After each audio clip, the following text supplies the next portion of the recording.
I pull my first chart, and it is a woman who's in her 40s, and she has multiple vague complaints. Mm-hmm. She's not sleeping. She's gained some weight. She's having trouble with her libido.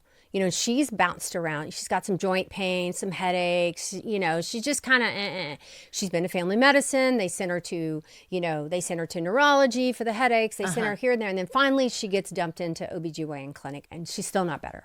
Wow. Okay. Mm-hmm. So I'm presenting this to my chief resident, who just happened to be male. Literally, the gender didn't matter, but I'll never forget. He had his long white coat, his scrubs, and his cowboy boots.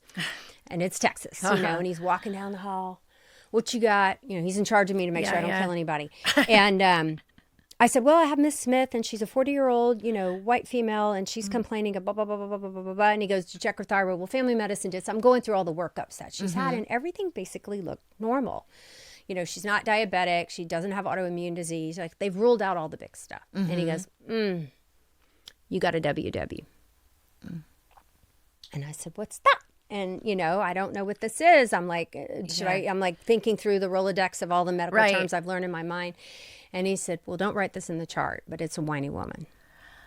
Wow.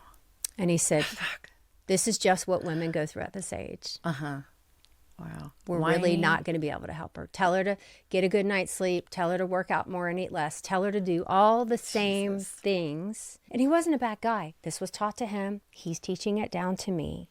This is how we treat women. They call them whiny guinies on the East Coast. Okay. She's just a dun-dun-dun-dun-dun. And we're going to pat her on the head and tell her it's going to be okay and let her move on. And now I know she was in perimenopause. Yeah.